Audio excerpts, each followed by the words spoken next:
দেশ তৈরি হয়ে যাচ্ছে এবং এই দেশটি কোনো সাধারণ দেশ নয়। একটি বিশৃঙ্খলাপূর্ণ অঞ্চল, গোলযোগপূর্ণ একটি ভূমি এবং এখানে এখনো পর্যন্ত যারা যুদ্ধ করছে কিংবা যারা একটি দেশ প্রতিষ্ঠা করার চেষ্টা চালাচ্ছে, তাদের যে রাজনৈতিক অভিলাষ, তাদের যে মিশন এবং ভিশন, তাদের যে সামরিক প্রশিক্ষণ, অস্ত্র শস্ত্র, প্রায় সকল কিছুই বাংলাদেশের জন্য মহাবিপদের কারণ। এর কারণ হলো আমাদের দেশে যে প্রায় 15 লাখ রোহিঙ্গা এই মুহূর্তে আশ্রয় লাভ করেছে জাতিসংঘের তত্ত্বাবধানে বাংলাদেশের বদান্যতায়। এরা মূলত এই আরাকান যে রাজ্য, এখান থেকে তারা বিতাড়িত।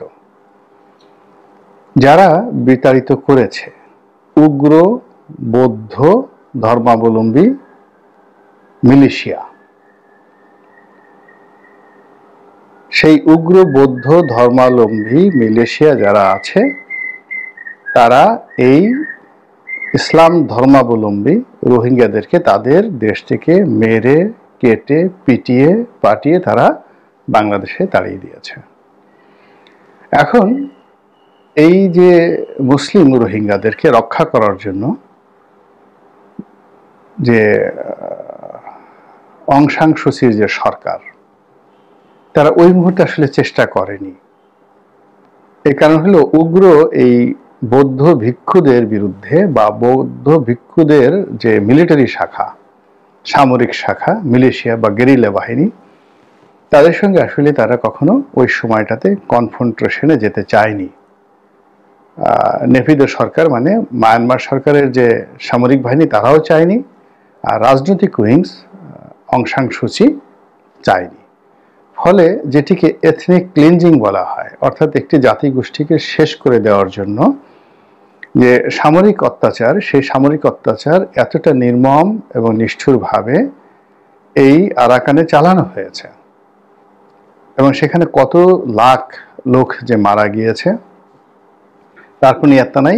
যেখানে পালিয়ে বাংলাদেশে চলে এসেছে প্রায় 12 লাখের মতো, আর আগেও 3 লাখের মতো ছিল, সকলে 15 লাখ যারা ইসলাম ধর্মাবলম্বী।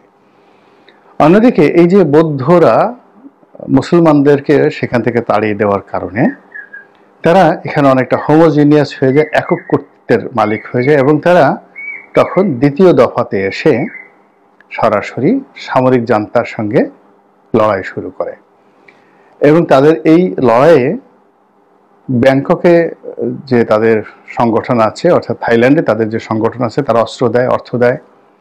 ভিয়েতনামের থেকে তারা অস্ত্র পায়, লাওস থেকে তারা অর্থ পায়, সাহায্য পায় এবং সবচেয়ে আশ্চর্য ব্যাপার হলো যে চীন সরকার মূলত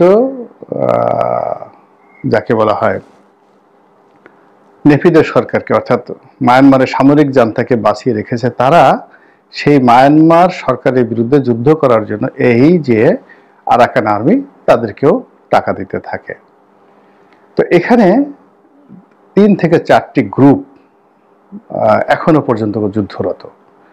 সেখানে মায়ানমারের সেনাবাহিনী ভার্সেস আরাকান আর্মি, আরাকান আর্মির সাথে আবার রোহিঙ্গা সালভেশন আর্মি আছে, মুসলমানদের একটা সংগঠন, তারা এখনো সেখানে যুদ্ধ করছে।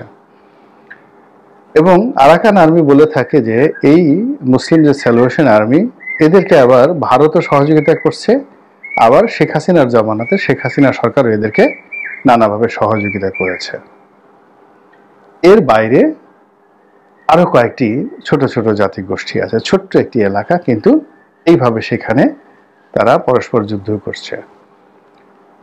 মূল যে আরাকান রাজ্য, সেখানে যুদ্ধ এখনো থামেনি, কিন্তু বাংলাদেশের সঙ্গে যে প্রায় 270 কিলোমিটার সীমান্ত, এই সীমান্তে যে চৌকিগুলো আছে, এখানে মায়ানমারের যে কেন্দ্রীয় সরকারের যে আধিপত্য ছিল, সেটিকে তারা ধ্বংস করে দিয়েছে, তাদেরকে তাড়িয়ে দিয়েছে এবং সেই জায়গাগুলো দখল করেছে আরাকান আর্মি। ফলে এখন আমাদের সঙ্গে রীতিমতো বন্ধুত্ব করতে হলে আরাকান আর্মির সঙ্গে করতে হবে, যুদ্ধ করতে হলে আরাকান আর্মির সঙ্গে করতে হবে। কিন্তু সমস্যা হয়ে গেছে যে আরাকান আর্মির সঙ্গে চীন যেভাবে সম্পর্ক গড়ে তুলেছে এই অল্প 2 মাসের মধ্যে, ভারত একই অবস্থা করেছে, কিন্তু আমরা এখনো পর্যন্ত কার্যকর কোনো ভূমিকা নিতে পারিনি। দ্বিতীয়ত, বাংলাদেশে যে 12 লাখ রোহিঙ্গা রয়েছে, একেবারে নতুন, যারা বিভিন্ন যে ক্যাম্পগুলোতে আছে, বন্দী অবস্থায় আছে, আর 3 লাখ রোহিঙ্গা যারা আমাদের এই সমাজে চট্টগ্রাম পর্যন্ত বিভিন্ন এলাকাতে মিশে গিয়েছে। তো এদের সঙ্গে আরাকান আর্মির সম্পর্ক হলো একেবারে দা কুমড়া। তো আরাকান আর্মির উপরে যারা আক্রমণ চালিয়েছে, যেটা রোহিঙ্গা স্যালভেশন আর্মি, তারা অনেকে সে আরাকানে আছে, আবার অনেকে বাংলাদেশে চলে এসেছে এবং এই রোহিঙ্গাদের সাথে মিশেছে এবং এখান থেকে সীমান্ত পাড়ি দিয়ে তারা মাঝে মধ্যেই গোলাগুলি করছে। এটি নিয়ে সেই আরাকান আর্মির সঙ্গে বাংলাদেশের সম্পর্ক নষ্ট হচ্ছে। এখন গেল এই এক পার্ট। 2 পার্ট হলো যে আরাকান আর্মি মূলত বাংলাদেশের প্রতি যতটা না বিক্ষুব্ধ, তার চেয়ে বেশি বিক্ষুব্ধ হলো ভারতের প্রতি। এর কারণ হলো সেখানে ভারত একটা প্রকল্প চালু করেছে, কালাধান প্রকল্প। আর এই প্রকল্পটি চীনের বিরুদ্ধে। তো তারা চীনকে বন্ধু হিসেবে নিচ্ছে এবং ভারতকে বন্ধু হিসেবে নিচ্ছে না। ফলে এই আরাকান আর্মি তাদের পরবর্তী টার্গেট হলো ভারত সীমান্তে তাদের যে সকল বন্ধু রয়েছে বা অপরদিকে যে সকল জাতিগোষ্ঠী রয়েছে তাদেরকে একত্র করে তাদের সীমানা বৃদ্ধি করা। কাজেই ভারত এখানে ওই তাদের যে বিরোধটি বাংলাদেশের দিকে ঠেলে দিতে চাচ্ছে এবং প্রয়োজনে তাদের সেই বিপত্তি এড়ানোর জন্য আরাকান আর্মিকে অর্থ দিয়ে, বিত্ত দিয়ে, দরকার হলে বাংলাদেশের উপরে তারা নতুন করে একটা চাপ সৃষ্টি করার জন্য প্রাণান্তর চেষ্টা করে যাচ্ছে। তো এই যে একটা নতুন রাষ্ট্র সেখানে তারা গঠন করার জন্য, আরাকান আর্মি গঠন করার জন্য যে চেষ্টা চালাচ্ছে, এটি একেবারে 100টা যদি আপনি উপকরণ ধরেন, 100টা উপকরণের মধ্যে 100টা উপকরণই বাংলাদেশের বিরুদ্ধে। কোথায় যাবেন আপনি? এই গেল এক। 2 নম্বর হলো যে এই নতুন রাষ্ট্রটিকে নিয়ে সাবেক প্রধানমন্ত্রী শেখ হাসিনা তিনি একটা বিস্ফোরণমূলক বক্তব্য দিয়েছিলেন। সেটি হলো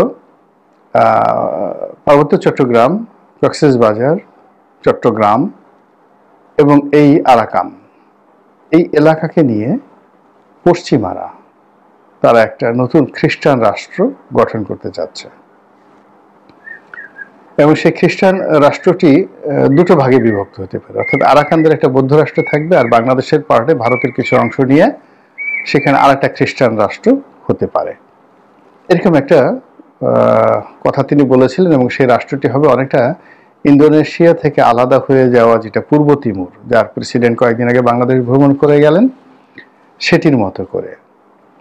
এবং এটি কোনো কল্পকাহিনী নয়, এটি নিয়ে গত 10 বছর ধরেই কিন্তু পাহাড় উত্তপ্ত হয়ে আছে এবং আমাদের সেনাবাহিনী খুব ভালো করে জানে।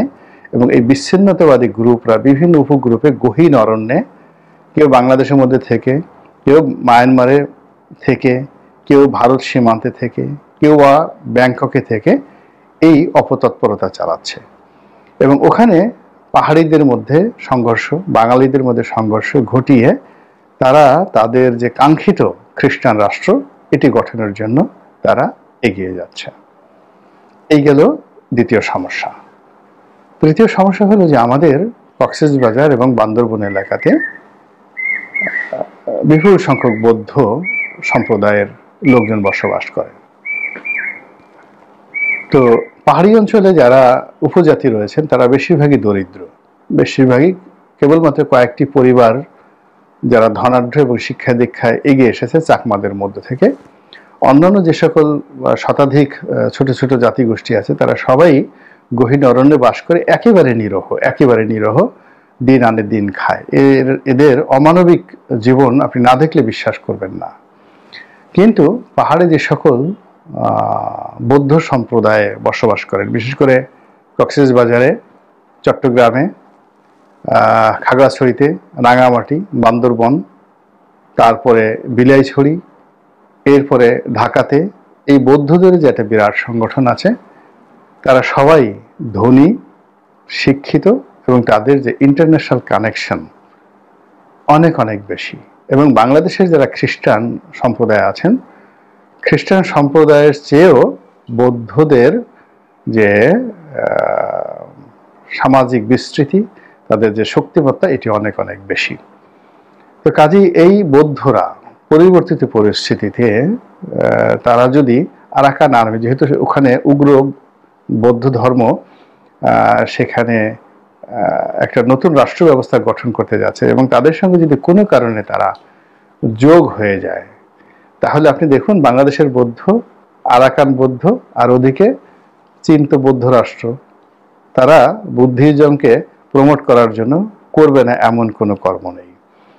ফলে দেখুন যে Rohingya versus Arakan Army, Rohingya versus মায়ানমারের সামরিক জান্তা, আরাকান আর্মি ভার্সেস মায়ানমারের সামরিক জান্তা, আরাকান আর্মি ভার্সেস ভারত। আর এই পুরো এলাকা নিয়ে খ্রিস্টান যারা শক্তি, তাদের পূর্ব তিমুরের মতো একটা খ্রিস্টান রাষ্ট্র প্রতিষ্ঠা করার চেষ্টা, তার উপরে বাংলাদেশের বৌদ্ধ, মায়ানমারের বৌদ্ধ এবং চীনের বৌদ্ধরা যদি অন্য কোনো কিছু করার চেষ্টা করে, তাহলে আমাদের এই পুরো এলাকাটি কি পরিমাণ একটা অগ্নিগর্ভ পরিবেশ এবং পরিস্থিতিতে পড়তে পারে, সেটা কি একবারও কল্পনা করে দেখেছেন? সীমান্তে রীতিমতো উত্তপ্ত অবস্থা বিরাজ করছে, এবং ভারত এমন একটি রাষ্ট্র, তারা তাদের নিজেদের স্বার্থে পারে না এমন কোনো কুকর্ম নেই। এই যে রোহিঙ্গাদের যে সমস্যাটি, তারা যে কোনো মূল্যে তাদের রাষ্ট্রে তারা এটা প্রিভিলেজ দেবে না, অনুপ্রবেশই তাদেরকে করতে দেবে না। তারা যে কোনো মূল্যে রোহিঙ্গাদের সমস্যাটি বাংলাদেশের মধ্যেই তারা দিতে চাইবে। যেহেতু বাংলাদেশে এখন একটা দুর্বল সরকার আছে, রাজনৈতিক বিভেদ আছে, বিসংবাদ আছে, তো কাজেই এই রোহিঙ্গা সমস্যাটাকে যদি আমাদের ঘাড়ের উপর চাপিয়ে দেওয়া যায় এবং আমাদের এই যে স্বাধীনতা সার্বভৌমত্বের উপর যদি নতুন করে একটা সমস্যা তৈরি করা যায়, তাহলে অন্যান্য যে সকল সীমান্তে ভারতের সঙ্গে আমাদের বিরোধ রয়েছে, সেই জায়গাতে বাংলাদেশকে চ্যাপ্টা করা, বাংলাদেশকে সোজা করা, সেটা তাদের জন্য অনেক অনেক সহজ বিষয়বস্তুতে পরিণত হবে। এখন কি বলবো, এই বিষয়গুলোকে মোকাবেলা করার জন্য এই মুহূর্তে আমাদের শক্ত পররাষ্ট্র নীতি দরকার। এই বিষয়গুলো মোকাবেলা করার জন্য অত্যন্ত শক্তিশালী সেনাবাহিনী দরকার, এবং সেনা নেতৃত্ব দরকার। শুধু বাহিনী হলে হবে না, সেনা নেতৃত্ব দরকার। যোগ্য যারা জেনারেল আছেন, সবার মধ্যে একটা ঐক্যমত্য থাকা দরকার। কিন্তু সেই ঐক্যমত্যের পরিবর্তে এখন জেনারেল ওয়াকারকে কি করে বিপদে ফেলা যায়, তাকে কি করে ক্ষমতাচ্যুত করা যায়, সেনাবাহিনীর মধ্যে কারা আওয়ামী লীগপন্থী, কারা বিএনপি পন্থী, এই সমস্ত ট্যাগ নিয়ে কথাবার্তা হচ্ছে। এরপরে অবসরপ্রাপ্ত যারা সেনা কর্মকর্তা, তারা রাওয়াতে বসে সারা দিন কি চিন্তা ভাবনা করছেন এটা আমি বলতে পারবো না। তবে তারা যে এই রোহিঙ্গাদের সমস্যা নিয়ে সেনাবাহিনীকে ঐক্যবদ্ধ করার ব্যাপারে খুব গুরুত্বপূর্ণ কিছু করেছেন, এরকম যদি হতো পত্রপত্রিকায় কিন্তু খবর চলে আসতো, কিন্তু সেই কাজগুলো এখনো হচ্ছে না। আর অন্যদিকে সেই যে আমাদের চিকেন নেকগুলো, ফেনী চিকেন নেক, তারপর সেই শিলিগুড়ি চিকেন নেক, এরপর আমাদের যে আসাম সীমান্ত, সিলেট সীমান্ত, বুড়িমারি সীমান্ত, ওই যে যেটা আছে ভোমরা স্থল বন্দর, কুষ্টিয়া সীমান্ত, এই সমস্ত এলাকাতে ভারতের সঙ্গে আমাদের যে দ্বিপাক্ষিক বিরোধগুলো চলছে, সেই বিরোধগুলো নিষ্পত্তি করার জন্য এখনো পর্যন্ত কোনো কার্যকর ব্যবস্থা গ্রহণ করা হয়েছে তা আমরা দেখতে পাচ্ছি না। উল্টো ভারতের সঙ্গে আমাদের যে যাতায়াত বন্ধ আছে, মুখ দেখাদেখি বন্ধ হওয়ার পর্যায়ে আছে। আমরা শেখ হাসিনাকে ফেরত আনার জন্য ভারতকে নোটিশ পাঠিয়েছি, এবং এগুলো নিয়ে ভারতের সঙ্গে আমাদের যে সম্পর্ক স্থাপন করা